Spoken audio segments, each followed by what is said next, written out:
Every victory begins long before the world sees it. Champions, leaders, and achievers don't just win because they're stronger, faster, or smarter. They win because they've trained their minds to believe, to endure, and to push past limits when everything in them screams to quit. Your mind is your greatest weapon, but it can also be your biggest enemy. Doubt, fear, and distraction creep in, stealing potential before it has the chance to bloom. The difference between those who succeed and those who fall short is not luck, it's mindset. This book is your training ground. Just like muscles are built in the gym, your thoughts can be trained to work for you, not against you. Here, you will learn practical strategies to sharpen focus, build resilience, strengthen self-belief, and create habits that make winning inevitable. Whether you're aiming for success in sports, business, studies, or personal growth, this book will help you unlock the mental toughness needed to rise above challenges and claim the victory that's waiting for you. Winning starts in the mind, and now it's time to train yours. Chapter 1, Building Mental Discipline. I want you to think about something for a moment. Think about your biggest goal, the one that feels a little scary to say out loud, the one that gets you excited. Maybe it's about your career, your health, your creativity, or your personal life. Got it? Hold that thought. Hold that feeling. Now, I want you to ask yourself a very honest question. What is the one thing, more than anything else, standing between you and that goal? Is it a lack of time? A lack of money? A lack of luck? Maybe. But if we're being truly honest, the biggest wall we all face is not out there in the world. It's right here inside our own minds. It's the voice that says, I'll start tomorrow. It's the pull to check your phone just one more time. It's the feeling of giving up when things get a little tough, a little boring, a little uncomfortable. That wall is made of a lack of mental discipline. And the fantastic, incredible, life-changing news is this. Your mind is not a fixed thing. It is not set in stone. Your mind is a muscle. And just like any muscle, it can be trained. It can be strengthened. It can become your most powerful weapon. That is what we're going to talk about today. We're going to start training your mind to win. So, what is mental discipline, really? It's not about being a robot. It's not about never having fun. It's the opposite. It's about freedom. It's the power to choose your actions instead of being a slave to your impulses. It's the ability to hold your focus on what truly matters, even when a million other things are screaming for your attention. It is the foundation for every single success story you have ever heard. Every athlete, every artist, every great leader, they all have this in common. They have trained their mental muscle. Let's start with the first part of that muscle, controlling your impulses. An impulse is a sudden, strong desire to do something. It's that craving for a snack when you're not hungry. It's the urge to skip your workout and watch TV instead. It's the need to buy something you don't really need. These impulses are natural. They're not bad. But if you obey them every single time, you're letting a momentary feeling steer your entire life. You're giving away your power. So how we train this? We start small. We create a tiny gap between the impulse and the action. Right now, I want you to try something with me. For the next 30 seconds, I want you to just sit. Don't pick up your phone. Don't scratch an itch. Don't adjust your position. Just sit and breathe. You will feel impulses. You will want to move. And your job is to notice the impulse, say hello to it, and then choose not to follow it. Just for 30 seconds. Let's do it now. See? It's a small victory, but it's a real one. You just told your brain, I am in charge here. That is a rep like lifting a weight. Do this throughout your day. When you feel the impulse to check social media, pause for 5 breaths first. When you want to interrupt someone, pause and listen instead. Every time you create that gap, you're doing a bicep curl for your brain. You're building the muscle of choice. Now, let's talk about the second part, managing distractions. We live in a world that is designed to break our focus. Every ping, every notification, every flashy ad is a tiny battle for your attention. And if you lose enough of those tiny battles, you lose the war for your day. You end the day feeling busy, but accomplishing nothing toward that big goal you're holding. Think of your focus like a spotlight. A disciplined mind can hold that spotlight steady on one thing for a long time. An untrained mind lets that spotlight jump around everywhere, lighting up whatever is loudest or shiniest in the moment. Which one do you think builds a masterpiece? A steady spotlight. So let's train that. I want you to try a focusing exercise. You'll need just a minute. Find something simple to look at. A pen, a cup, a tree outside your window. Your task is to keep your full attention on that object for 1 full minute. Your mind will wander. That's okay. That's normal. The moment you notice your thoughts have drifted, maybe you're thinking about your to-do list, that moment of noticing is the win. Gently, without getting mad at yourself, bring your focus back to the object. That act of noticing and returning is the exercise. It's not about having a blank mind. It's about being the boss who guides your attention back to work. Do this once a day. Start with 1 minute and build up. You're training your brain to focus on command. This leads us to the third and most important part of our mental muscle: consistency, patience, and persistence. This is the heart of it all. Anyone can feel motivated for a day. Motivation is a feeling.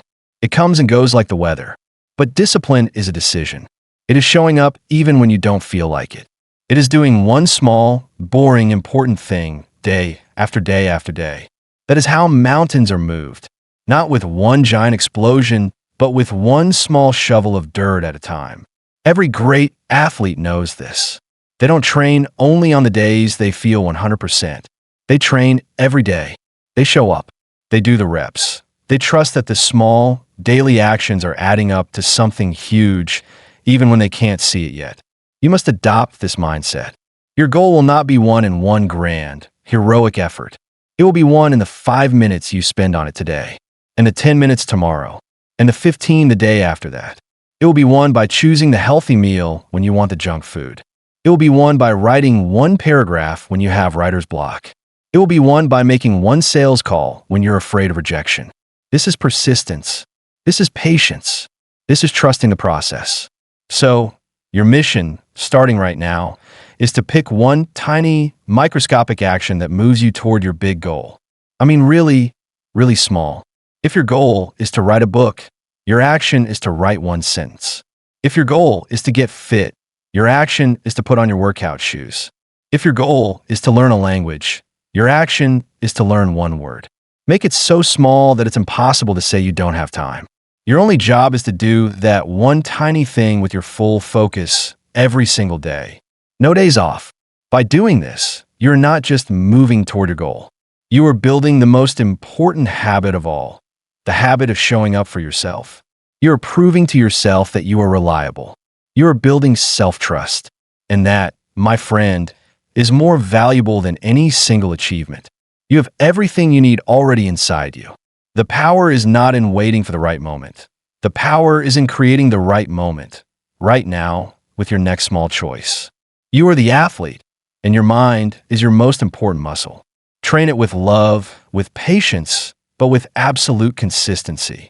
Every time you control an impulse, you're stronger. Every time you dismiss a distraction, you're sharper.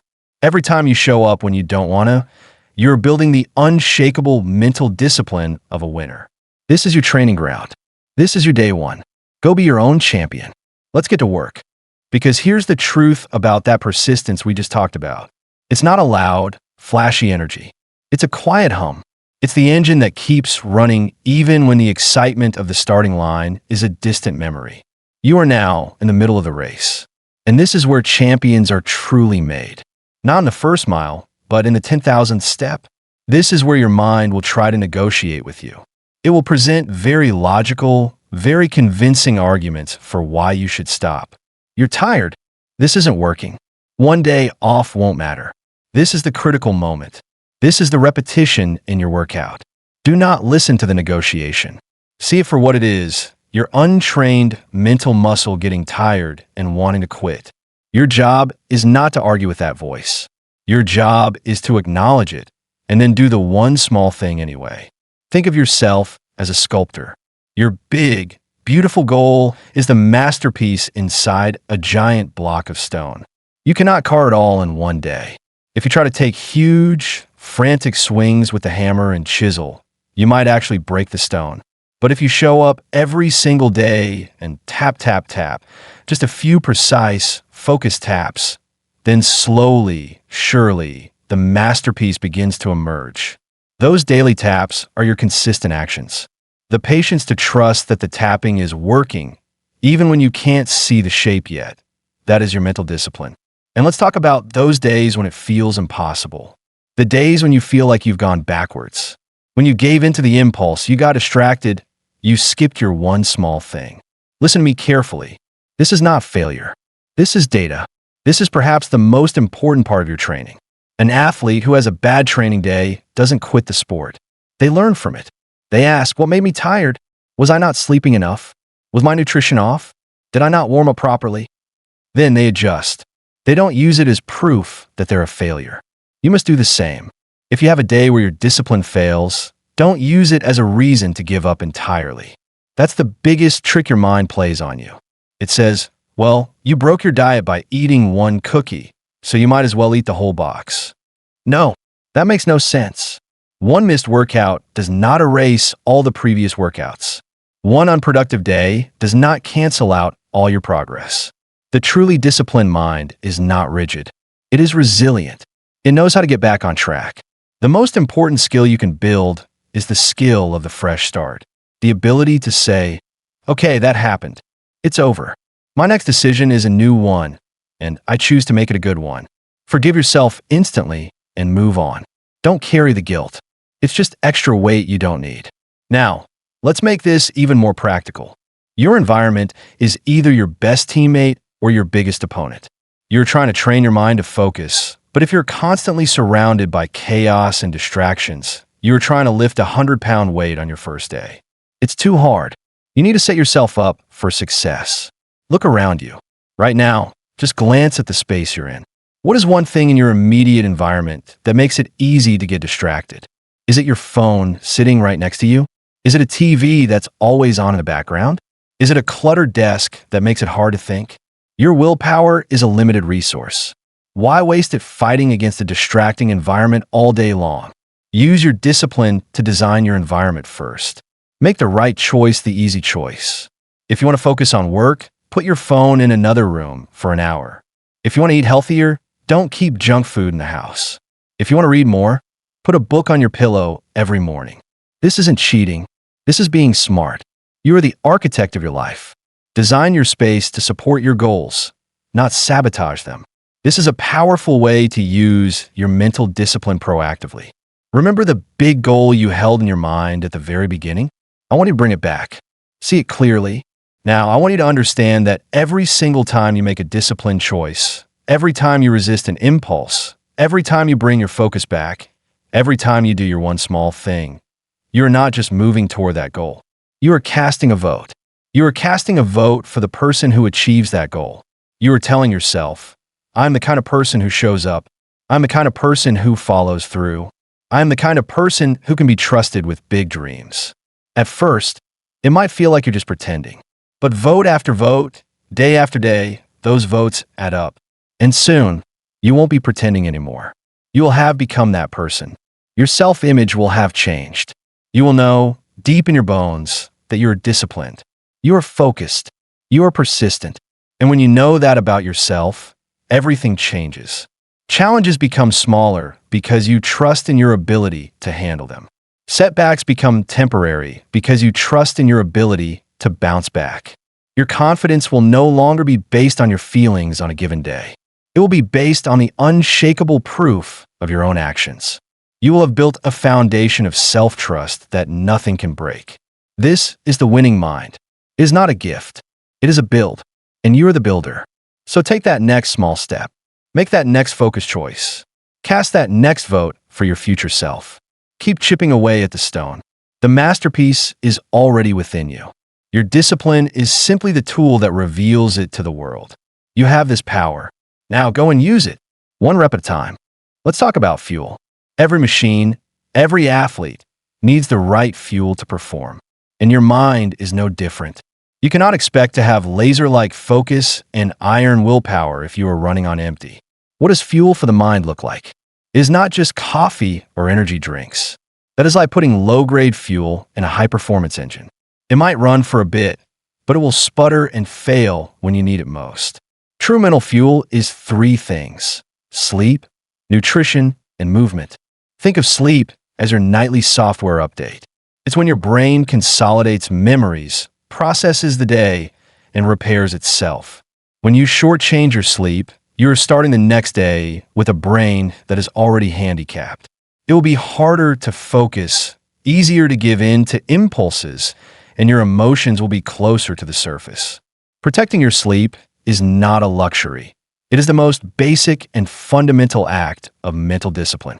It is you saying, my goal is important enough for me to be well rested. Nutrition is the literal fuel. A brain running on sugar and processed foods is like a car engine filled with mud. It will be sluggish and unreliable. You don't need a perfect diet. Just start with one thing. Drink more water. Add 1 serving of vegetables. Notice how your energy and focus feel after you eat. You're training your body to support your mind. And movement is so powerful. When you move your body, you're not just training your muscles. You're training your mind to push through discomfort. You're creating energy. A simple walk, a few stretches, a moment of dancing in your kitchen, it all counts. It tells your body and brain, we are alive. We have energy. We are capable. It clears out the mental fog and makes focus so much easier. Now, let's get even deeper. Let's talk about your story. We all have a running story in our heads about who we are. I'm not a morning person. I'm terrible at sticking to things. I'm just easily distracted. These stories are like old, worn-out paths in your brain. You've walked down them so many times that your feet automatically go there. Mental discipline is about consciously choosing to carve a new path. It's about gathering evidence to support a new story. Every time you do that one small thing, you're gathering a piece of evidence. See, you tell yourself, I am someone who shows up. It might feel fake at first. The old path is so well-worn and easy. The new path is overgrown and difficult. But with every single step, every single repetition, the new path becomes clearer and the old path starts to grow over. Soon, your new story will be, I am someone who follows through. I am capable of deep focus. I can handle discomfort because I know it's temporary. This is how you rewrite your identity, one disciplined action at a time. And what about the people around you? Your tribe matters. You are the average of the 5 people you spend the most time with. Do the people around you support your disciplined mindset? Or do they constantly tempt you off course? Do they celebrate your small wins? Or do they mock your efforts? You don't necessarily have to cut people out of your life, but you must be aware of their influence. Protect your growing mindset. Find your champions, even if it's just one person or an online community. Share your wins with them. Well done, from someone who understands a journey can fuel you for a week. And be that person for others. Encouraging someone else in their discipline strengthens your own. Finally, let's talk about the ultimate goal of all this. It's not just to achieve that one big goal. It is to build a life of quiet confidence. A life where you're not tossed around by every passing feeling, every distraction, every setback. It is to know deep in your soul that no matter what life throws at you, you have the mental tools to handle it. You might get knocked down, but you have built the muscle to get back up. Again and again and again. That is true freedom. That is winning. So your mission, should you choose to accept it, and I know you will, is to live deliberately today. Not perfectly, deliberately. When an impulse arises, pause and breathe. Create that gap. When your focus wanders, gently guide it back. That is a win. When you don't feel like it, do your one small thing anyway. That is a victory. This is your practice. This is your training ground. There is no finish line because the joy is in the building itself. The joy is in becoming stronger, more capable, and more in charge of your life with every single day. You have everything you need. The power is in your next choice, your next thought, your next breath. Now, go out there and cast your vote. Carve your new path. Tap, tap, tap at your masterpiece. I'm cheering for you every step of the way. I want you to think about a time you really wanted to do something, but a little voice inside whispered, you can't do that, or you're not good enough. Or what if you fail? Maybe you hear that voice right now about that big goal we talked about. That voice, my friend, is what we're going to gently but firmly take care of today. Because here is the biggest secret about confidence. It is not magic. It is not something you're just born with. You're not born with a confidence gene that some people have and some people don't. That is a lie we tell ourselves. Confidence is a skill. And just like any skill, like riding a bike or learning to read, it can be learned. It can be practiced. It can be built brick by brick until it becomes a strong, unshakable house that you live in. That is what this chapter is all about. Building your inner house of belief. So, let's start with the foundation.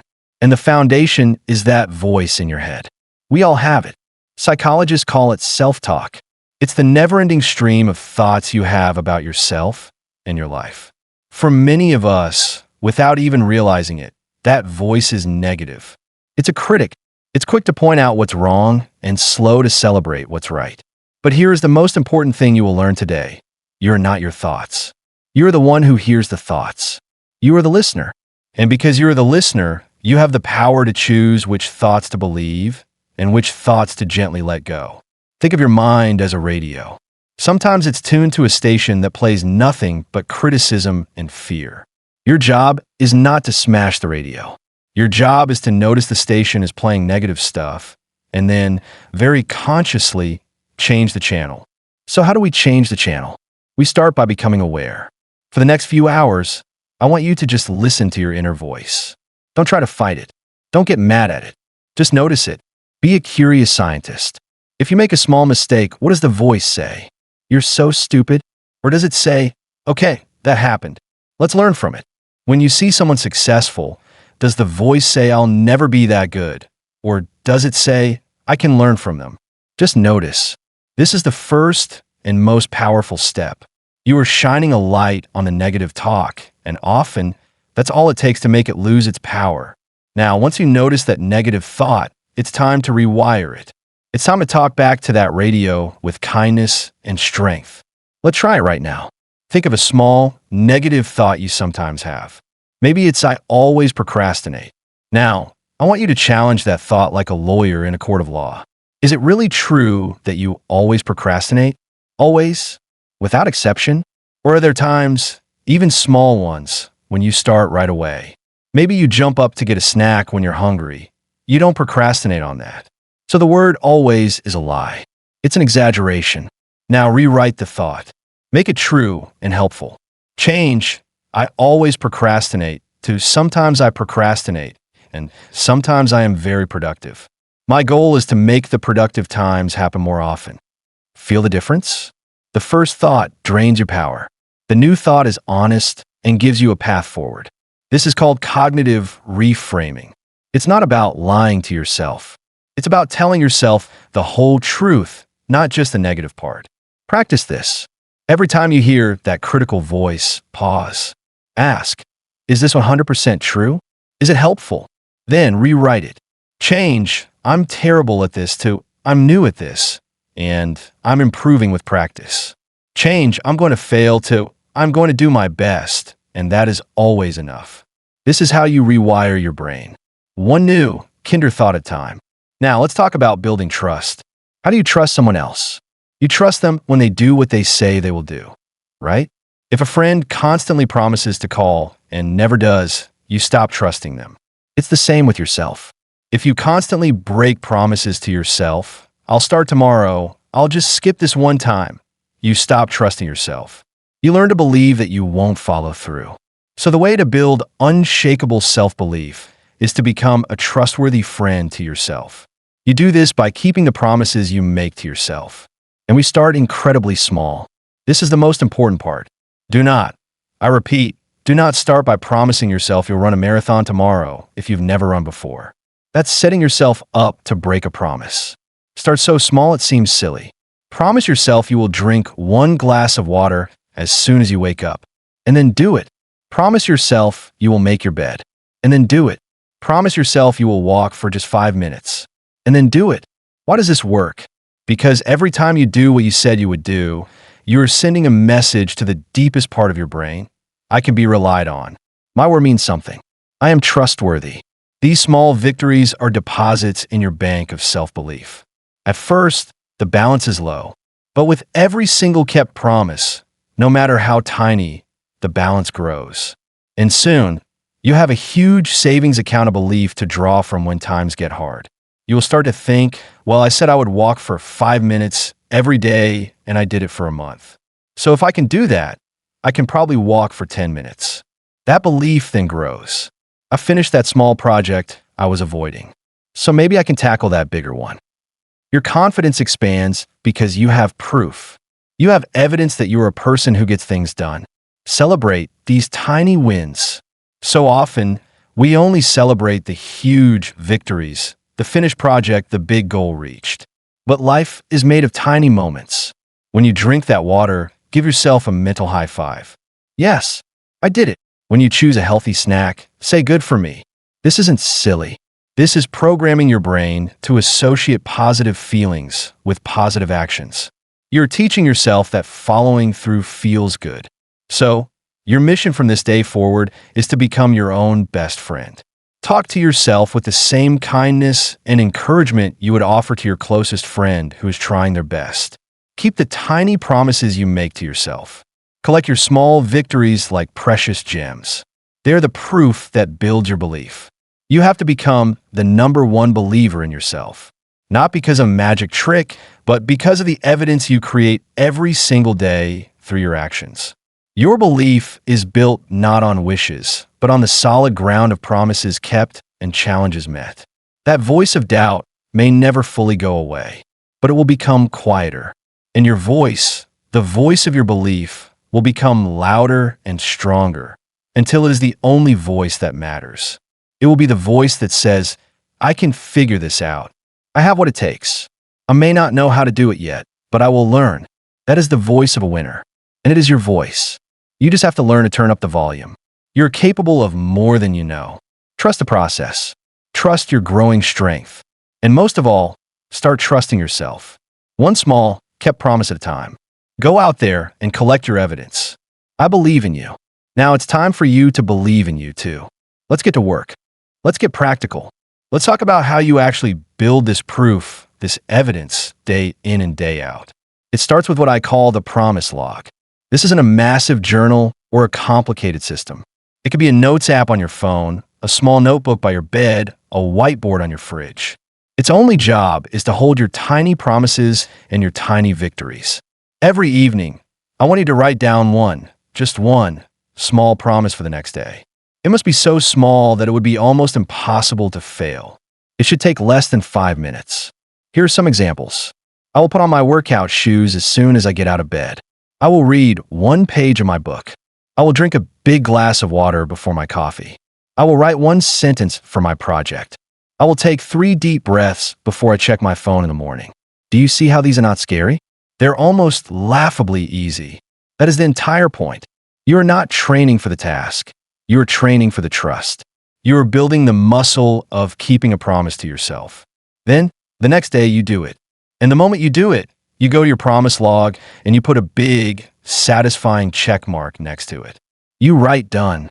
You allow yourself to feel that tiny surge of accomplishment. That is your victory. That is your evidence. That is your brick. And if life gets chaotic and you forget until bedtime, you get up and you read that 1 page right then. You do those 3 deep breaths. You do not go to sleep without depositing that brick. You protect this practice fiercely because you are protecting the foundation of your self-belief. After a week of this, look at your log. You will see 7 check marks, 7 promises kept, 7 pieces of undeniable evidence that you are a person of your word. This is how you build confidence that is unshakable because it is not based on a feeling. It is based on fact. Now, let's talk about what happens when you face a bigger challenge. Because you will. That big goal of yours will feel overwhelming. The voice of doubt will get loud again. This is when you take everything you're learning and you use it. When the thought comes, I can't do this entire project, you pause. You recognize the radio is on the fear station. You change the channel. You tell yourself, I don't have to do the entire project right now. That's too big. My only job right now is the 1 tiny next step. You break the mountain down into a single carryable rock. You remember your evidence. You look at your promise log. You say to yourself, look at all these times I said I would do something and I did it. I have proven to myself that I can follow through. Therefore, I can trust myself to handle this one small step. This is how you turn self-discipline into self-belief. The discipline of doing the small thing provides the proof that builds the belief that you can do the big thing. And please, I beg you, learn to separate your worth from your results. This is maybe the most important part of true self-belief. If you try something and you fail, it does not mean you're a failure. It means one attempt, one strategy did not work. A scientist who runs an experiment that doesn't work doesn't quit science. They don't think, I'm a terrible scientist. They think, fascinating. That didn't work. I have eliminated one possibility. Now I know what to try next. You must adopt this mindset. Your value is not on the line when you try something. Your learning is on the line. Your growth is on the line. When you disconnect your sense of self from the outcome, you become fearless.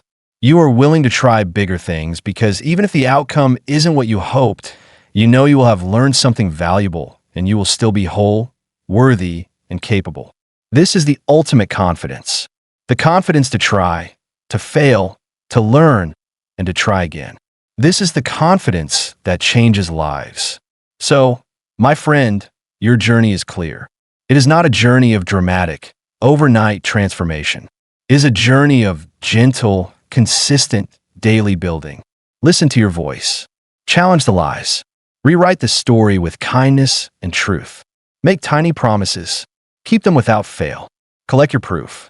Celebrate every single step, no matter how small. Separate your worth from your wins and losses. Your worth is constant and unchangeable. You are building a cathedral of self-belief inside yourself. It will take time. There will be days you only lay a single brick. But if you keep showing up, if you keep laying that brick, one day you will stand inside a structure so beautiful and so strong that no storm, no doubt, no fear can ever shake it. You are the architect. You are the builder. You have all the tools you need. I believe in you. Now, go and give yourself the proof you need to believe in yourself. The world is waiting for the confident, capable, believing you to step forward. Let's get to work. Chapter 3, The Power of Visualization. In our last time together, we talked about building your mental muscle.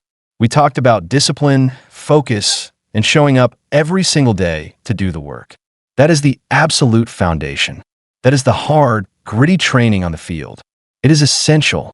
But today we're going to talk about something just as powerful, something that works hand in hand with that discipline. Today we're going to talk about the magic of the mind. We're going to talk about visualization. Now, I know that word might sound a little mysterious, maybe even a little soft, but I want you to erase any doubt from your mind. This is not a fantasy. This is not just daydreaming. This is one of the most powerful and proven tools used by every top performer on the planet. Athletes, surgeons, artists, CEOs. They all use it because winners truly see the victory before they ever achieve it. Think of it like this. Imagine you're going on a trip to a place you've never been before. What's the first thing you do? You put the address into your GPS, right? You look at the map. You see the route. You might even look at pictures of your destination. Visualization is exactly that. It is putting the address of your goal into your brain's GPS. It is giving your mind a clear, powerful, and compelling picture of exactly where you want to go. And when your mind has a clear destination, it becomes incredibly good at figuring out how to get there. It starts to notice the opportunities, the resources, and the paths that you would have otherwise missed. Your brain is an amazing machine, but it has one funny feature. It has a very hard time telling the difference between something you vividly imagine and something that is actually real. When you close your eyes and you truly feel yourself succeeding, you are firing the exact same neurons, creating the exact same neural pathways as if you were actually doing it in real life. You are quite literally programming your brain for success. You are building a mental blueprint for victory. So, let's make this practical. Let's learn how to do this. I want you to find a comfortable position. You can close your eyes if you'd like, or just soften your gaze. We're going to go on a journey together inside your mind. First, we need to choose your destination. I want you to bring to mind that big, exciting goal, the one that makes your heart beat a little faster. Got it? Now, we're not going to just think about it. We're going to step into it. I want you to create a movie in your mind. But you're not just the audience. You're the main character. You are the director. You're the camera operator. Let's start with the setting. Where are you? When you have achieved this goal, what does your environment look like? Are you in a new office? On a stage? In a peaceful home? Look around. What do you see? Be specific. See the colors, the light, the objects around you. Now, engage your other senses. What do you hear? Is there applause? Is there a quiet hum of contentment? Is someone thanking you? What do you feel? Is there a warm breeze? Are you feeling the firm grip of a handshake? The texture of your clothes? Make it rich. Make it real. This is the most important part. How do you feel? This is the fuel. Do you feel proud? Relieved? Powerful? Joyful? A deep, deep sense of peace? Let that feeling wash over you. Soak in it. This feeling is the entire point. This is what you're working for. Your body is now starting to believe that this moment is real. Now, play the movie of how you got there. See yourself waking up early, feeling energized. See yourself making the disciplined choices, saying no to distractions. See yourself working hard, but with a smile because you know where you're headed. See yourself overcoming a small obstacle, figuring it out, and feeling stronger for it. See the entire journey, from where you are now to that moment of victory. You are rehearsing success. This is your mental rehearsal. Just like a pilot practices in a flight simulator thousands of times before ever flying a real plane, you are practicing your success. You are building confidence. You are removing the fear of the unknown because your mind has already been there. It already knows the way. Now, I want you to make a promise to yourself. Promise yourself that you will visit this movie every single day, just for 5 minutes. First thing in the morning or last thing at night. This is not adding more work to your day. This is fueling your entire day. This is what will motivate you to push harder when things get tough. Because when that voice of doubt whispers, "Why are you doing this? This is too hard," you'll have an answer. You will have a feeling. You will remember the incredible sensation of victory you feel in your mind, and you will know, without a doubt, that it is worth it, that it is waiting for you. Your mind is the most powerful creation tool you possess. Your thoughts are the seeds of your reality. Every single thing you see around you that was built by humans, the chair you're sitting on, the device you're listening to, started as a single thought, a single picture in someone's mind. You have that exact same power. You have the power to build your future first in your mind. So see it. See it clearly. Feel it deeply. Believe it absolutely. Your mind has now seen the victory. Your job now is simply to let your actions catch up. You have given your inner GPS the destination. Now, trust it to guide you one disciplined step at a time all the way home. You are the director of your life. So lights, camera, action. Let's go. Let's take this even deeper. Because visualization is not just a one-time event you do sitting quietly. It's a skill. And like any skill, the more you practice it, the more powerful it becomes. It's a tool you can pull out at any moment of your day to recharge, refocus, and remember exactly why you're on this path. I want you to think about something you do incredibly well. It could be anything. Maybe it's driving a car. Maybe it's making your favorite meal. Maybe it's a specific move in a sport you play. Think about it. Now, notice how you don't have to consciously think about every single step, do you? Your foot hits the brake without you telling it to. Your hand reaches for the right spice. Your body moves into the right position. That's because you've done it so many times, both in reality and in your mind, that it's now on autopilot. It's a program that runs perfectly. This is what you're doing with your big goal. You are taking this complex, magnificent future achievement, and you are programming it into your nervous system. You're making it familiar. You're making it feel possible. You're turning it from a scary, unknown thing into something that feels like home. Because you've already been there 1,000 times in your mind. Now, let's talk about the moments when you need this tool the most. It's not when things are easy. It's when they are hard.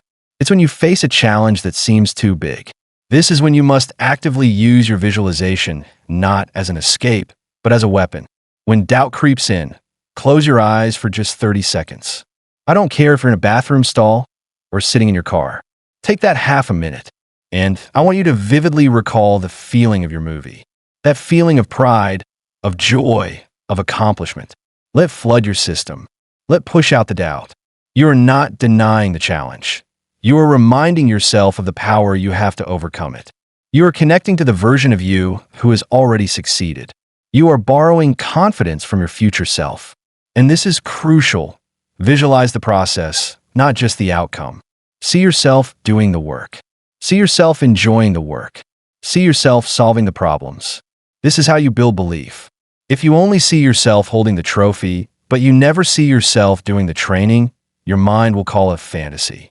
But if you see yourself waking up early, feeling that burn in your muscles, feeling the satisfaction of writing that difficult paragraph, then your mind says, "Oh, I know how to do this. This is just what we do." You are making the journey itself familiar and achievable. Your visualization is your inner compass. On a long hike, you might look down at the path and see nothing but rocks and roots. It's easy to get discouraged, to feel like you're not getting anywhere. But then you stop, you pull out your compass, and you check your map. You see that you are, in fact, exactly where you need to be, moving in the right direction. That's what your daily visualization practice is. It's you stopping the frantic pace, checking your internal compass, and reorienting yourself toward your true north. It realigns you with your purpose. So I want you to make this a non-negotiable part of your life. Your mental movie is your secret weapon. It is your source of energy on tired days. It is your source of courage on fearful days. It is your source of clarity on confusing days. Carry that feeling with you. Let it be the background music to your day. Let it be the filter through which you see every challenge. Not as a roadblock, but as a necessary part of the journey you have already seen yourself complete. You are the architect of your future. You have drawn the blueprints in your mind. You have felt the walls and walked the halls of your success. Now, with every disciplined action, you're laying the bricks. Trust the process. Trust the blueprint. Build it one vivid, powerful, believing thought at a time. The victory is already yours inside your mind. Now, let's go make it real in the world. I believe in you. Now, it's time for you to believe in the version of you that you see when you close your eyes. That version is real, and it is waiting for you to catch up. Let's talk about the difference between hoping and knowing. Hope is a beautiful thing, but it can feel a little distant. It's like wishing for good weather. Knowing, however, is an unshakable certainty. It's the feeling you have that the sun will rise in the morning. You don't hope for it. You know it. You plan your life around it. Visualization is the tool that transforms hope into knowing. When you consistently and vividly see your success, you're no longer just hoping it will happen. You're building a memory of it.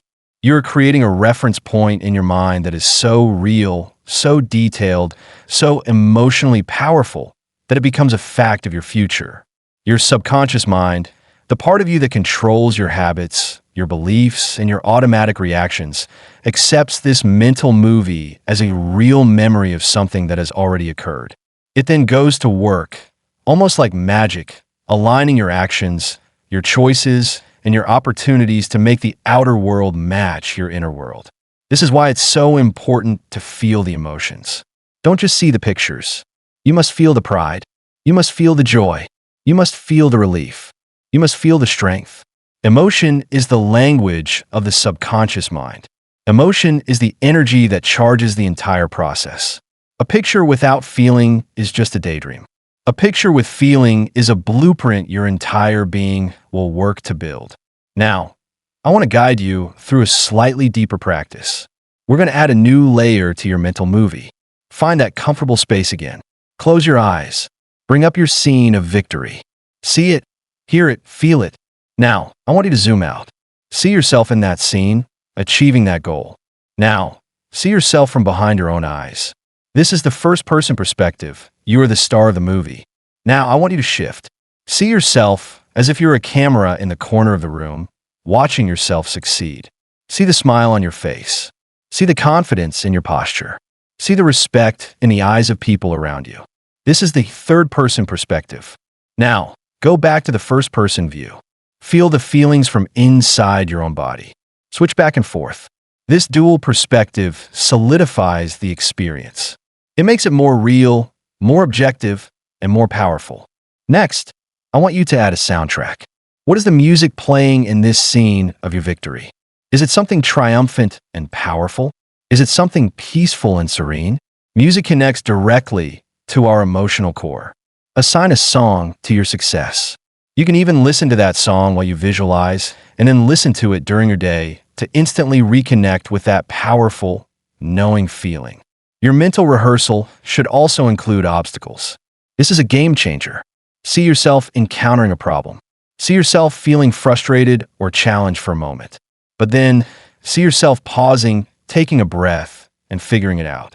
See yourself finding a solution. See yourself overcoming it and continuing on your path, stronger and wiser. When you do this, you're programming yourself for resilience. You're not visualizing a perfect, easy life. You're visualizing a life where you are perfectly capable of handling any challenge that comes your way. You are building anti-fragility. Make this practice your sanctuary. This 5 or 10 minutes a day is not a waste of time. It is the most important investment you can make. It is you actively designing your future. It is you writing the script of your life instead of waiting to see what someone else writes for you. So carry this with you. Let that knowing feeling be the ground you walk on. Let that clear picture be the compass that guides your smallest decisions. When you're faced with a choice, ask yourself, which option moves me closer to the scene in my movie? The answer will become clear. You're not just building discipline. You're not just visualizing success. You're integrating them. You're using the clear vision to fuel your daily discipline. And you're using your daily discipline to build the vision into reality. They're the two wings that will allow you to fly. You have the power to see the future. And because you can see it, you can believe it. And because you believe it, you can achieve it. Now, go back to your movie. Visit it every day. Add more details. Feel it more deeply. Your future self is waiting there for you, ready to thank you for the incredible work you are doing right now. The victory is already real in your mind. The rest is just bringing it into the world. You got this. Chapter 4. Resilience Under Pressure. We've been on an incredible journey together. We've built the unshakable foundation of mental discipline. We've painted the vivid, beautiful picture of our future with visualization. We have done the work. We have built the dream. But now, we must talk about reality. And the reality is this. The path to any worthwhile goal is never a straight, smooth, easy road. It is filled with bumps, detours, and sometimes complete roadblocks. Life will test you. Pressure will come. Things will go wrong. This is not a possibility. It is a guarantee. And that is exactly why we are here today. This is not a chapter about avoiding the storm. This is a chapter about learning how to dance in the rain. This is about building a mind that doesn't just survive pressure, but actually uses it to become stronger. This is about resilience. Let's be clear about what resilience is. It is not about being a stone wall that never feels anything. A stone wall can take pressure, but eventually it cracks. Resilience is about being like water. Water flows. When it meets a rock, it doesn't stop. It doesn't get angry. It simply finds a way around it. It adapts. It is flexible. It is powerful precisely because it can change its shape without ever losing its essence. That is resilience. It is your ability to feel the pressure, to acknowledge the setback, and then to adapt and keep moving forward. So how do we build this? It starts with your breath. It sounds too simple, doesn't it? But your breath is the remote control for your nervous system. When pressure hits, when chaos erupts, your body's first reaction is to panic. Your heart races, your thoughts get fuzzy, your muscles get tight. This is your ancient survival instinct kicking in. But you are not a caveman running from a tiger. You are a modern warrior facing a challenge. The very first thing you must do is to press pause on that panic with your breath. When you feel that surge of stress, I want you to stop, just for 5 seconds, and breathe in slowly for a count of 4, hold it for a count of 4, and breathe out slowly for a count of 6. Do it again. This is not just breathing. This is you sending a direct message to your body. I am safe. I am in control. We can handle this. This simple act is the foundation of staying calm in chaos. It creates a tiny space, a sanctuary of calm, right in the middle of the storm. And in that space, you can choose your response instead of just reacting like a scared animal. Now, let's talk about the chaos itself. When things go wrong, our mind immediately goes to the worst-case scenario. It's called catastrophizing. This one mistake is going to ruin everything. This setback means I'm a total failure. Your job is to stop that thought train in its tracks. You do that by getting practical. You ask yourself one very simple question. What is the very next, smallest, simplest step I can take right now? When a ship is caught in a storm, the captain doesn't try to stop the storm. He focuses on steering the ship through the very next wave. Then the next. Then the next. Your next step is your way of steering the ship. It might be tiny. It might just be sending one email, making one phone call, fixing one small part of the problem. By taking one action, any action, you are proving to yourself that you are not helpless. You are reclaiming your power. You are adapting. And this leads us to the most powerful mindset shift of all, turning setbacks into fuel. Right now, I want you to think of a setback not as a stop sign, but as data. It is not proof that you are a failure. It is information. It is feedback. It is the universe showing you a better way, a way you couldn't see before. Think of a scientist running an experiment. If the experiment doesn't work, does the scientist quit and say, "I'm a terrible scientist"? No, they get excited. They say, "Fascinating.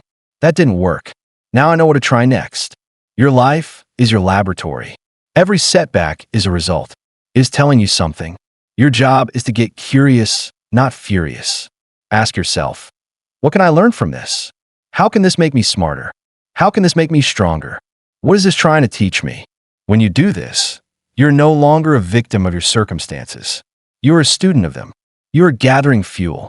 The disappointment, the frustration, the pain, you're not burying it. You are transforming it into determination. You're using it as coal to fire your engine for the next leg of the journey. Remember, a sword is not forged in a cool, comfortable room. It is tempered in scorching fire and then pounded on a hard anvil. Again and again and again. That process is what makes it strong, sharp, and unbreakable. The pressure you face is your fire. The setbacks are your anvil. You are being forged into a stronger, sharper, more capable version of yourself. You are building a resilience that cannot be bought, only earned. So, the next time you feel the heat, I want you to smile. Smile on the inside and say, "Good. This is my training. This is where I grow." The next time you get knocked down, I want you to take a deep, calming breath. Find your center. Then, look for the one next step. Take it. And then, ask what you learned. You are not just trying to win. You are training your mind to win. And a winning mind knows that pressure is not the enemy. It is the training partner that makes you great. It is the challenge that reveals your true strength.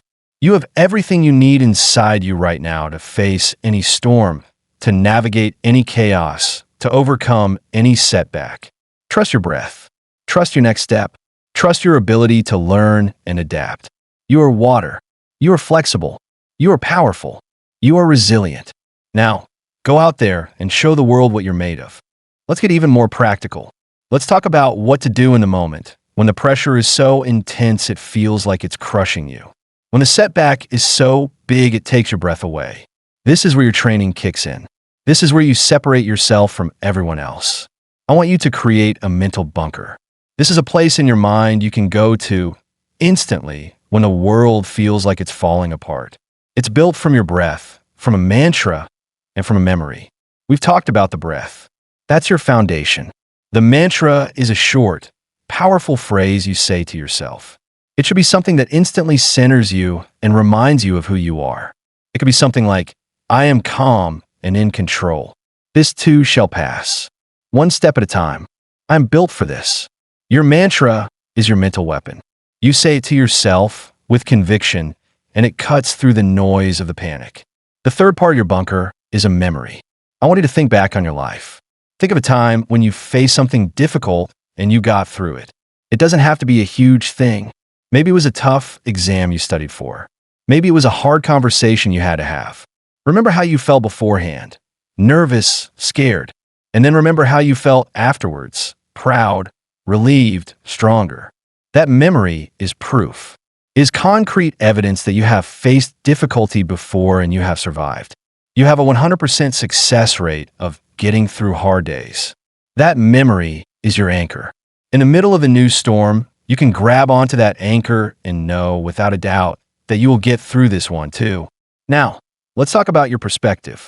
Resilience is often about simply zooming out. When you're in the middle of a crisis, it feels like the whole world. It feels permanent, but it's not. I want you to practice a technique called the 5-year test. When something goes wrong, ask yourself, will this matter in 5 years? Will I even remember this in 5 years? Most of the time, the answer is no. That doesn't make the pain less real right now, but it does shrink the problem down to its right size. It prevents you from turning a molehill into a mountain. It helps you see that this is a moment in time, a single chapter, not the whole book of your life. This simple question can drain the drama out of a situation and help you focus on what truly matters. Finally, let's talk about your support system. Resilience does not mean suffering alone. The strongest people in the world have a team. They have people they can talk to, people who will listen without judgment, people who will remind them of their strength when they forget. Who is on your team? Who is that person you can call and just say, I'm having a really hard time right now? Reaching out is not a sign of weakness. It is a brilliant strategy of a strong. It is how you share the load. It is how you get a new perspective. It is how you remember that you are not alone in this fight. Your vulnerability is actually your strength. It connects you to others and brings in the help you need to keep going. You are building a mind that can withstand anything, not by being hard and rigid, but by being aware, adaptable, and connected. You're learning to bend so you don't break. You are learning to find the lesson in the pain. You are learning that you are so much stronger than you ever believed possible. The pressure will come. The setbacks will happen, but they will not define you. Your response will define you. Your calm in the chaos will define you. Your ability to get back up, to learn, and to keep moving forward, that will define you. You're being forged in fire, and you are emerging stronger, wiser, and more resilient than ever before. Trust the process. Trust your training. Trust yourself. You've got this. Let's take this a step further. Let's talk about the stories we tell ourselves when we're under pressure. Because the pressure itself is one thing, but the story we layer on top of it is what truly causes the damage. When a setback happens, your mind instantly starts writing a story about it. This always happens to me. I'm just unlucky. I'm not good enough. This story, this narrative, is like pouring gasoline on a small fire. It turns a single event into a pattern. It turns a momentary failure into a permanent identity. Your most important job under pressure is to become the editor of that story. You must catch yourself in the act of writing a negative, limiting narrative, and you must change the words. You must rewrite the story with power and truth. Instead of "this always happens to me," the edited version is "this is a temporary situation. I have overcome things before." Instead of "I'm not good enough," you write, "This is a challenge that will help me learn and grow. I am capable of figuring this out." This isn't positive thinking. This is accurate thinking. It is refusing to let a single event define your entire reality. You're taking control of the narrative, and in doing so, you are taking control of your emotional response. You are choosing to see yourself as the hero of your story who faces obstacles, not the victim who is crushed by them. Now, let's build another tool. I call it your resilience reservoir. Imagine inside you there is a deep, deep well of strength. This well is filled by all the times you have been kind to yourself, all the times you have celebrated a small win, all the times you have rested and recharged, all the times you have connected with people who love you. Every positive action fills the well. When pressure comes, it draws from this well. If your well is deep and full, you have plenty of strength to draw from. You can handle the drought. But if your well is shallow and empty because you've been criticizing yourself, pushing too hard without rest, and isolating yourself, then the first sign of pressure will drain it completely. Your daily discipline of self-care is not a luxury. It is how you fill your resilience reservoir. It is the practical work of making sure your tank is full for the journey ahead. So be kind to yourself. Celebrate your progress. rest, connect. You are not being soft. You are being strategic.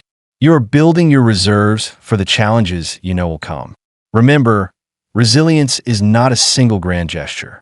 It is 1,000 small choices. It is the choice to breathe instead of panic. It is the choice to edit your story from victim to hero. It is the choice to take one small step forward. It is the choice to see the lesson in the mess. It is the choice to reach out your hand and ask for help. You are already resilient. You have already survived 100% of your hardest days. You have a proven track record of making it through. You have everything you need within you to not only withstand pressure, but to use it, to let it shape you, refine you, and make you more brilliant and more powerful than you were before. The pressure is a gift. It is the universe asking you to grow. It is the invitation to become the strongest, most capable version of yourself. So accept the invitation. Step into the fire. You will not be burned. You will be forged. You are unbreakable. Now, go show the world what that looks like. Chapter 5. Focus like a champion. We've built incredible mental strength together. We've forged discipline. We've painted visions of victory. We've built resilience that can withstand any storm. But all of that power, all of that potential, means nothing if it is scattered to the wind. A laser-focused beam of light can cut through steel, but that same light, scattered, is just a dim bulb that can't even light up a room. Your mind is that light. And today, we're going to learn how to turn it into a laser. Today, we talk about focus. This is not about working harder. This is about working smarter. This is about directing all of your incredible energy toward one point, one task, one mission, with such powerful concentration that you cannot help but break through. Distraction is the dream killer, and focus is the dream builder. Think about the last time you were completely absorbed in something. Maybe it was a project you loved, a book you couldn't put down, a conversation where you lost all track of time. That feeling, that state of complete immersion is called flow. And in that state, magic happens. Work feels effortless. Ideas flow freely. You are at your absolute best. That state is not a lucky accident. It is a direct result of focused attention. And the best part? You can create it on purpose. But to get there, we must first understand the enemy. Distraction. And let's be clear, distraction is not just your phone buzzing. Distraction is any thought, any feeling, any pull that takes you away from your chosen task. It's the worry about a bill that pops into your head while you're trying to work. It's the sudden urge to clean the kitchen instead of writing that report. It's the mental fog that makes it hard to even start. Your brain, bless it, is wired to be distracted. It's always scanning for new threats, new opportunities, new shiny objects. It's like a puppy that hasn't been trained yet. It sees a squirrel and it's gone. Your job is not to hate the puppy. Your job is to become the trainer. You're going to teach your brain what is truly important. It starts with your environment. You cannot focus in a circus. Your environment must be built for success, not for distraction. This is your first and most important strategy. Look at your workspace. Is it set up for your victory or is it set up for your failure? Your phone is the biggest ringmaster of the circus. It is designed to steal your focus. So, you must be ruthless. When it is time to focus, that phone goes on silent and goes in another room. Not face down on your desk. In another room. Out of sight, out of mind. This single act will add hours of productive focus to your week. Close the unnecessary tabs on your computer. Put on headphones. Even if you don't play music, it signals to others and to yourself that you are in your focus zone. Create a physical space that tells your brain, when I am here, it is time to work. This is not being rigid. This is being smart. You are removing the need for willpower by removing the distractions altogether. Now let's talk about time. You protect what you value. If you value your focus, you must protect your time. This means learning to say one of the most powerful words in the world. No. No to the meeting that doesn't need you. No to the request that pulls you off mission. No to the social scroll when you should be working. Every time you say no to something that doesn't matter, you are saying a giant, thundering yes to your dream. And within your protected time, you must work in bursts. Your brain is not designed to focus for 8 hours straight. That's a recipe for burnout and distraction. Instead, you use a method called time blocking. You set a timer for a short, powerful burst of focus. 25 minutes is a great place to start. For those 25 minutes, you do nothing but the one task you have chosen. You are a machine. You are a laser. And when the timer goes off, you stop. You take a full 5-minute break. You get up. You stretch. You look out the window. You let your brain relax and reset. This is not a waste of time. This is how you recharge your focus muscles. Then you go again. Another 25-minute burst. These focus bursts are how you build deep, meaningful progress without exhausting yourself. But what about the distractions inside your own head? The worries, the to-do lists, the random ideas? For that, you need a capture tool. Keep a notebook next to you. When that brilliant idea for your grocery list pops in your head while you're trying to focus, you don't fight it. You don't let it distract you for the next 10 minutes. You simply write it down. You capture on the paper and you let it go. You have trusted the system. The idea is safe. Now you can return your focus to the task at hand. This is like having a mental relief valve. It quietens the noise inside. Finally, remember your why. Focus is hard. It is a practice. There will be days when your mind feels like a wild horse that refuses to be tamed. On those days, you must reconnect with the powerful vision you created. Why are you doing this? What is the future you are building? That vision is the magnet that pulls your focus back. It is the motivation that makes the hard work worth it. You are the guardian of your attention. It is your most precious resource. Every time you give it away to something meaningless, you are stealing from your dream. But every time you protect it, every time you choose to focus deeply, you are making a deposit into your future success. You have the power to control your focus. You have the strategies. You have the reason.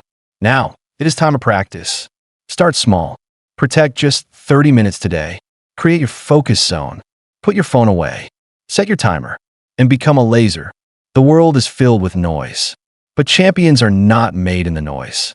They are made in the quiet, focused spaces in between. They are made in the moments when they choose one thing and give it their all. Your dream is waiting on the other side of your focus. Now let's go get it. Let's go even deeper. Because focus isn't just something you do. It's something you are. It's a state of being. It's the deep understanding that your attention is the most valuable currency you possess, and you get to choose where you spend it. Every moment of your day, you are making that choice whether you realize it or not. You are either investing in your future or you are spending it on things that don't matter. A champion knows the difference.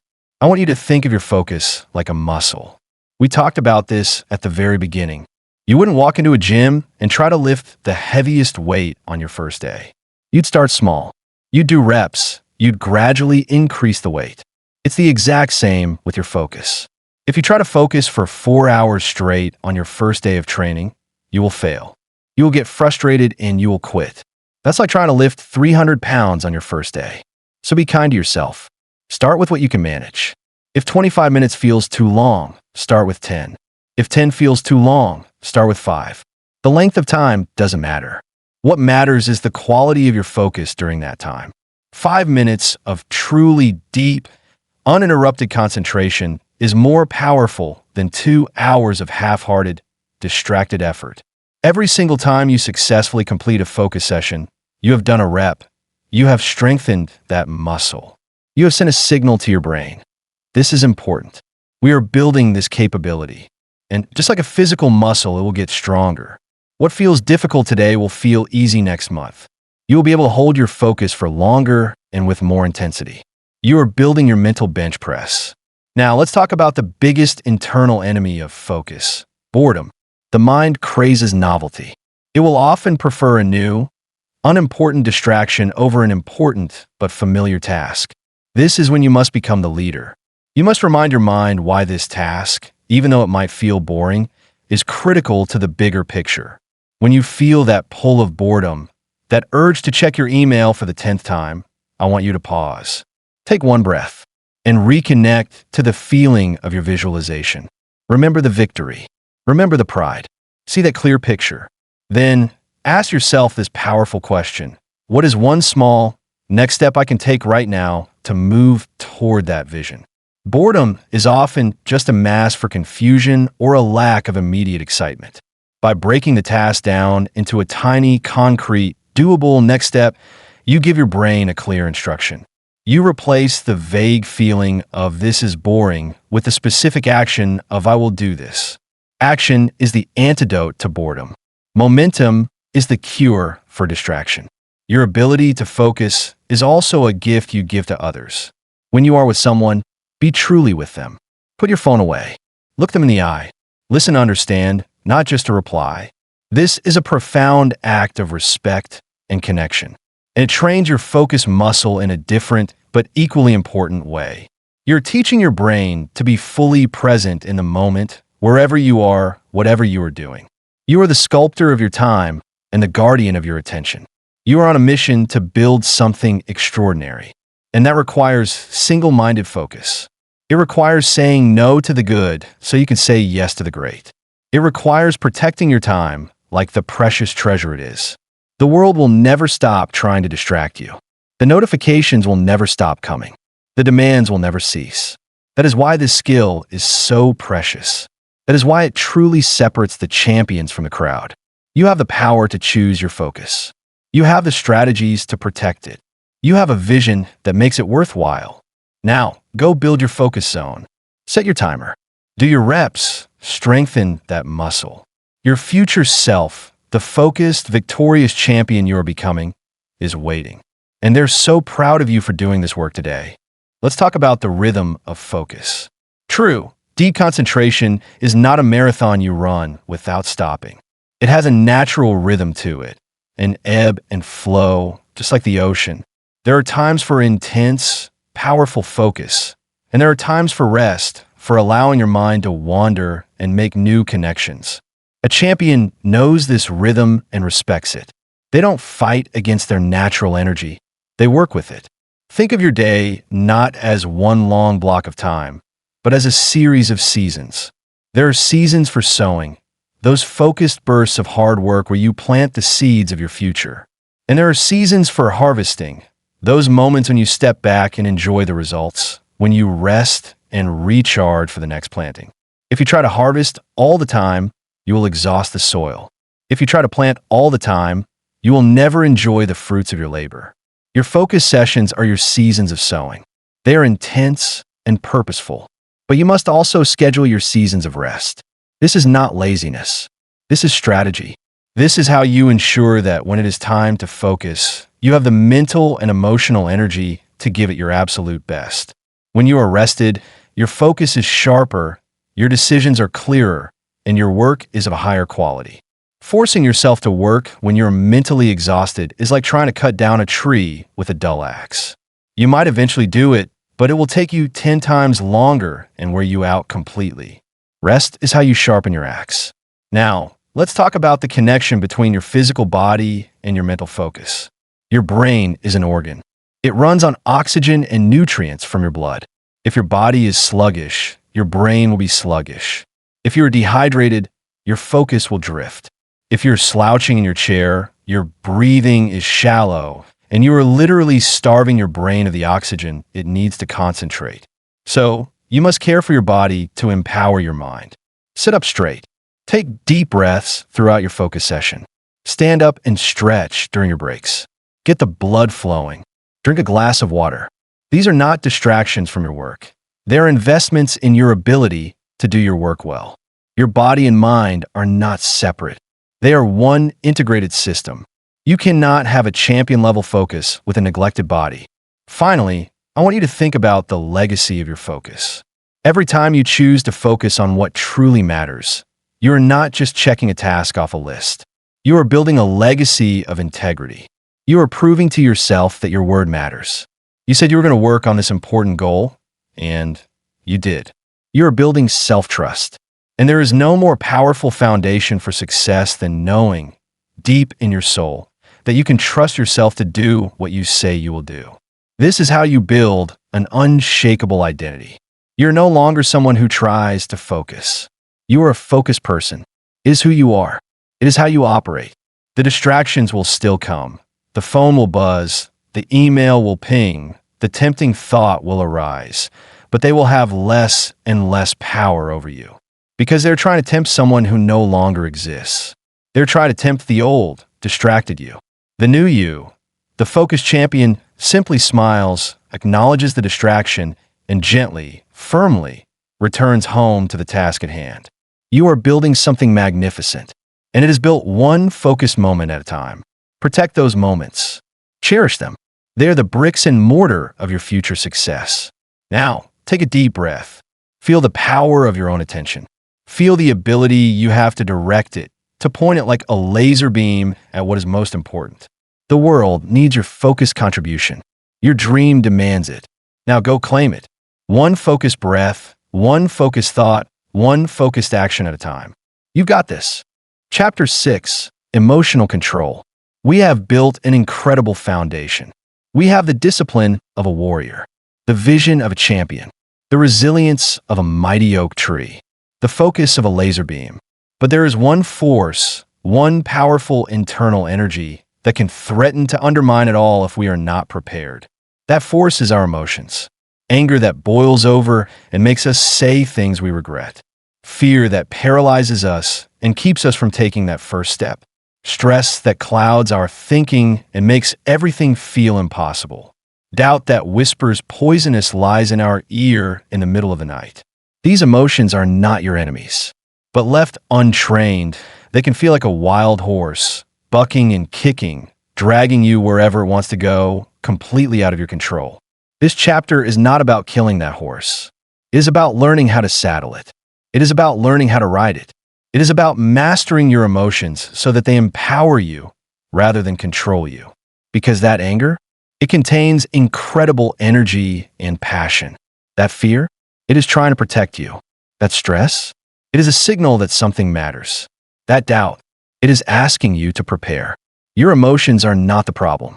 The problem is when they are in the driver's seat. It's time for you to take the wheel. The first step to mastery is simple, but it changes everything. The step is to pause. Between the event that triggers you and your reaction, there is a space. It might be a tiny, tiny space, just half a second, but in that space lies your freedom. In that space lies your power to choose. When your boss criticizes your work, there is a space before you snap back. When you feel the panic of a deadline, there is a space before you shut down.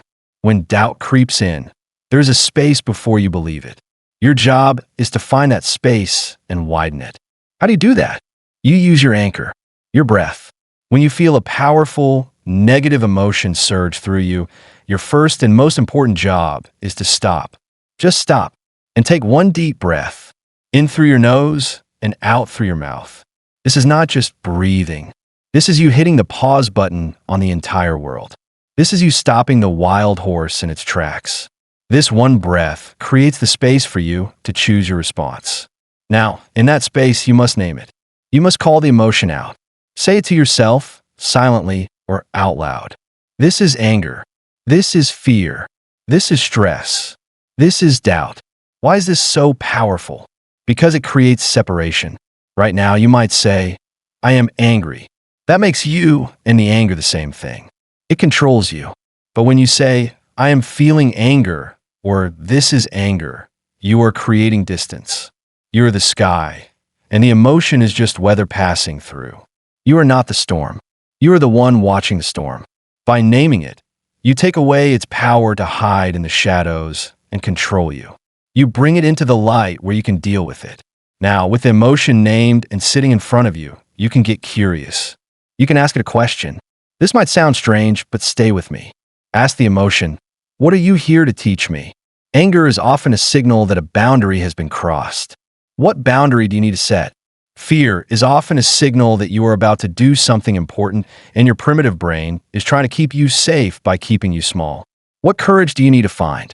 Stress is a signal that you have too much to do and not enough plan. What can you prioritize? What can you let go of? Doubt is a signal that you need more preparation or more evidence of your own capability. What is one small thing you can do to build your confidence? Your emotions are not your enemies. They're your advisors. They are messy, loud, and sometimes dramatic advisors, but they're trying to give you information. Your job is not to fire them.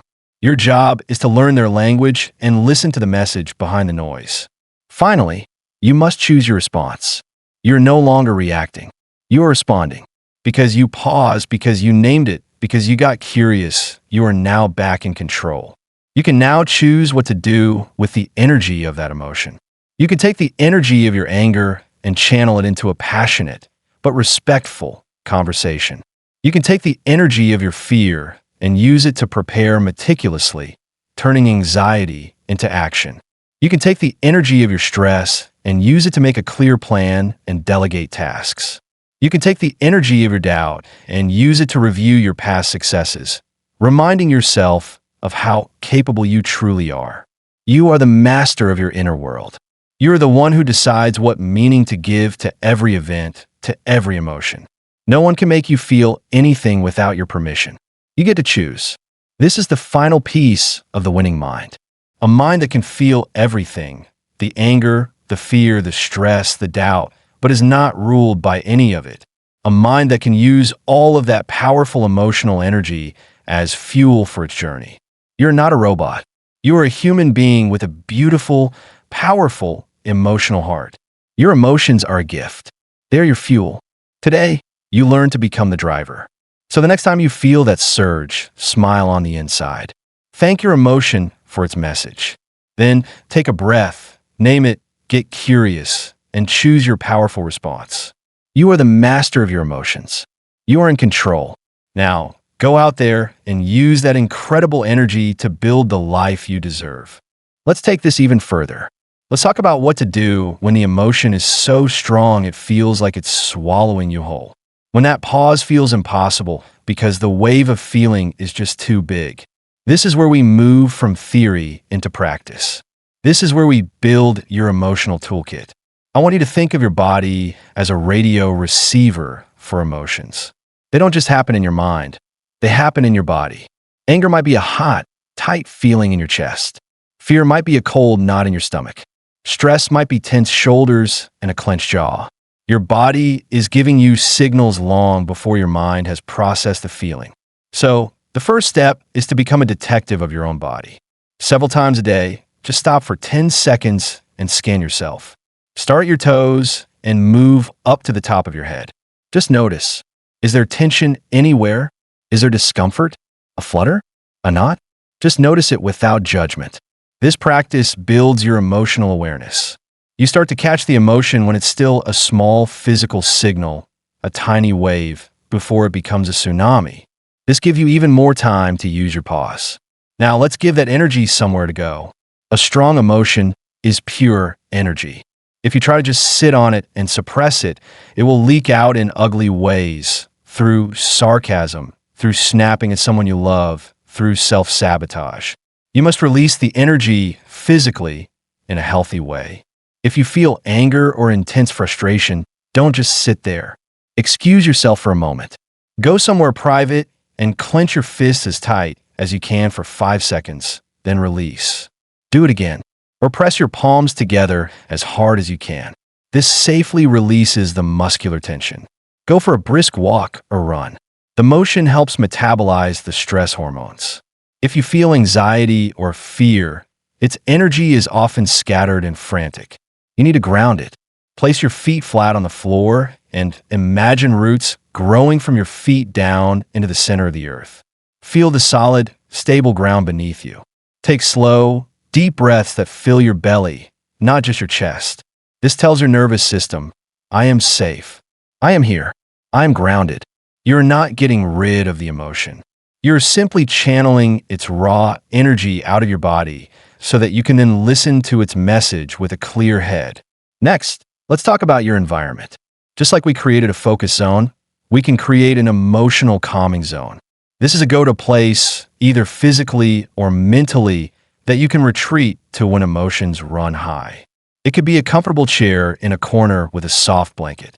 It could be a playlist of songs that always calm you down or make you feel powerful. It could be a memory you keep in your pocket, a time you felt completely at peace, like watching a sunset or walking on a beach. When you feel overwhelmed, go to your zone, either physically or in your mind. This is a proactive strategy. You are designing your life to support your emotional control. Finally, and this is perhaps the most important shift of all, practice compassion. So much of our negative emotion is directed inward. We feel angry, then we feel angry at ourselves for feeling angry. We feel fear, and then we feel ashamed of being afraid. This is like throwing gasoline on a fire. When you feel a difficult emotion, place a hand on your heart. It's a simple, powerful gesture. And say to yourself, with kindness, it's okay to feel this. This is a human feeling. I see you. I accept you. I will handle this with grace.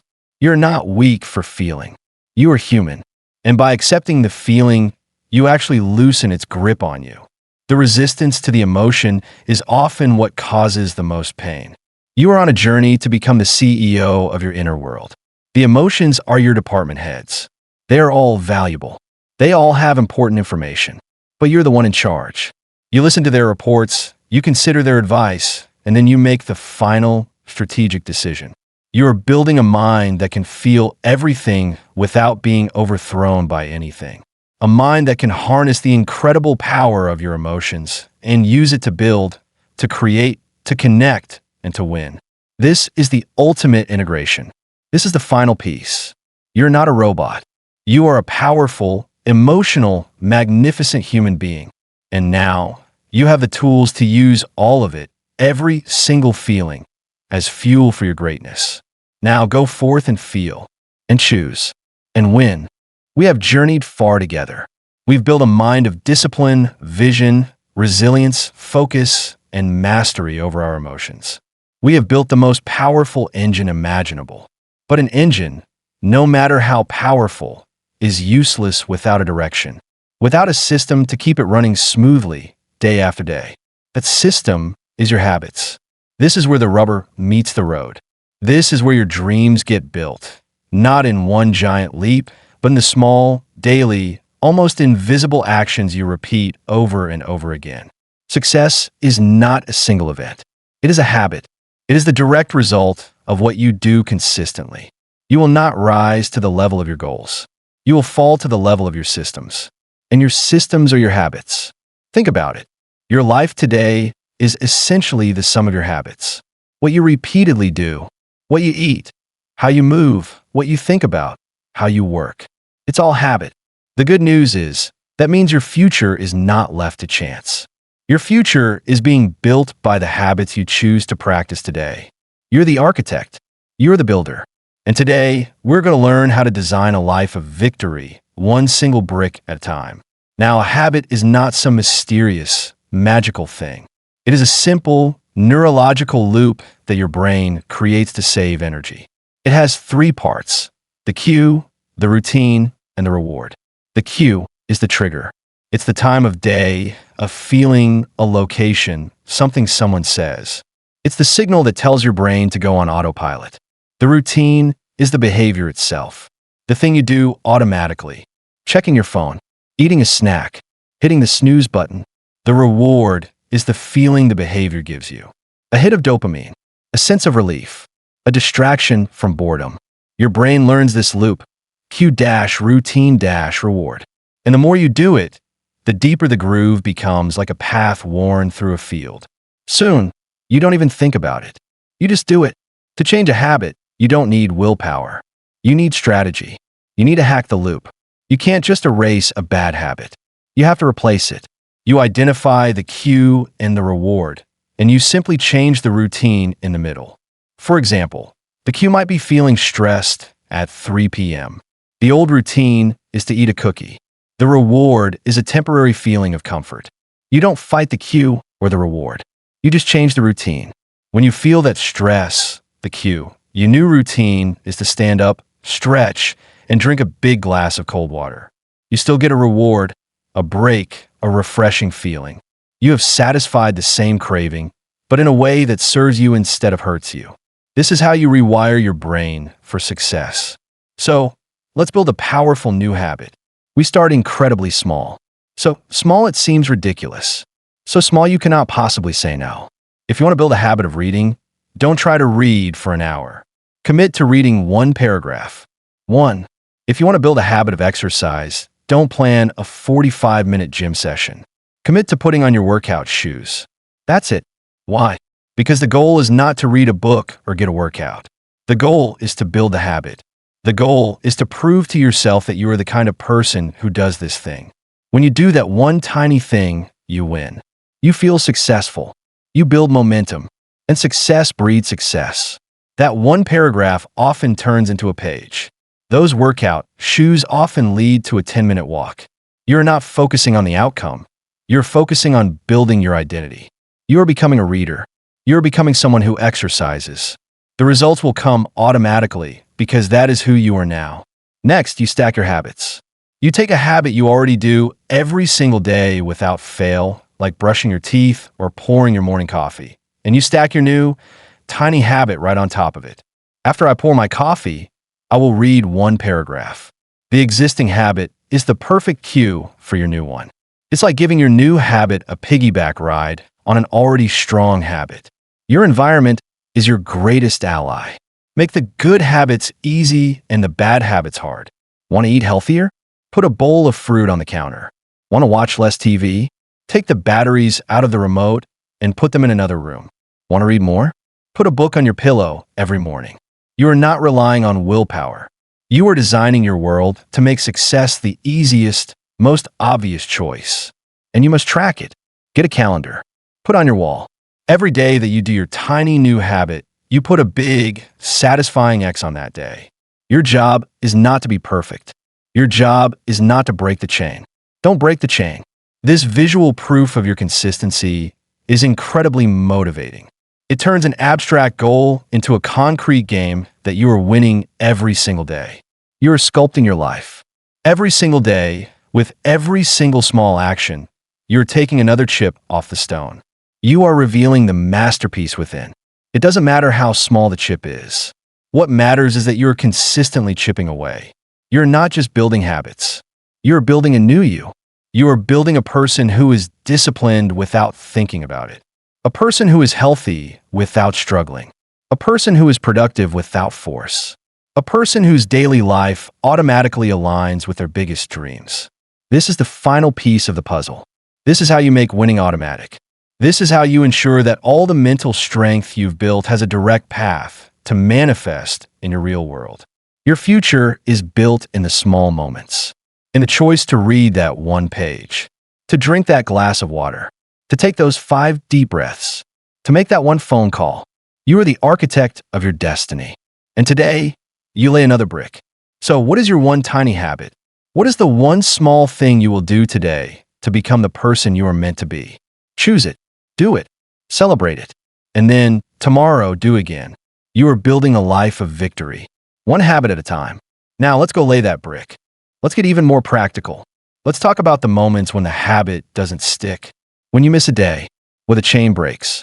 This is the most important part of the process because this is where most people quit. They see a broken chain, they feel the sting of failure, and they give up entirely. They let one missed workout turn into a missed month. They let one unhealthy meal become a downward spiral.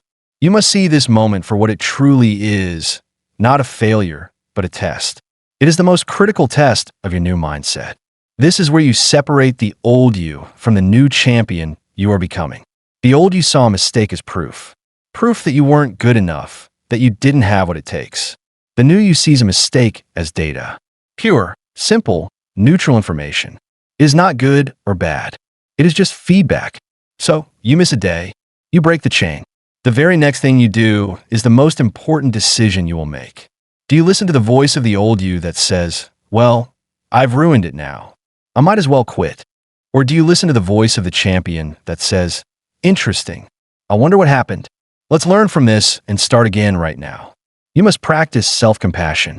You would not scream at a child for falling down while learning to walk. You would gently help them up and encourage them to try again. You must be that kind and encouraging parent to yourself. It's okay. You're learning. Let's get back on track with the very next opportunity. The habit is not broken. The chain is not ruined. The path is still there. You just took a little detour. Your job is to simply step back onto the path. Immediately, without drama, without guilt. without a long, drawn-out story about how you failed. Just get back on the path. The fastest way to erase a mistake is to do the right thing immediately after. Now, let's talk about raising the bar. You started with a tiny, ridiculous habit. You put on your workout shoes. You read one paragraph, and you did it consistently. You built the chain. You proved to yourself that you're the kind of person who does this thing. Now it's time to make it slightly less tiny. This is called habit graduation, but you must do it with wisdom. Once your tiny habit feels automatic, almost effortless, then you can add to it. Not before. If reading one paragraph is easy and automatic, then, and only then, you graduate to one page. If putting on your workout shoes is a no-brainer, then you graduate to putting them on and walking for 5 minutes. You are expanding the habit slowly, naturally, in a way that feels almost easy. You are building on a foundation of success, not on a foundation of struggle. This is how you climb a mountain, one small, steady step at a time. You don't look up at the peak and get overwhelmed. You just focus on the next step, and then the next. Your habits are the invisible architecture of your life. Right now, you're consciously becoming the architect. You're looking at the blueprints of your days, and you're saying, this wall of distraction needs to come down. I will build a wall of focus here instead. This shaky foundation of doubt needs to be replaced with the concrete of belief. Every time you choose the tiny positive action, you are installing a new piece of winning architecture. You are making your life stronger, more beautiful, and more resilient. You're not just building habits. You are building a legacy. You are building a life where success is not a stressful struggle, but a natural outcome of the person you have chosen to become, one small action at a time. The power is in the repetition. The magic is in the consistency. The victory is in the return after a miss. You are a habit-building champion. Now, go out there and lay another brick. Make the chain stronger. Prove to yourself who you are. You got this.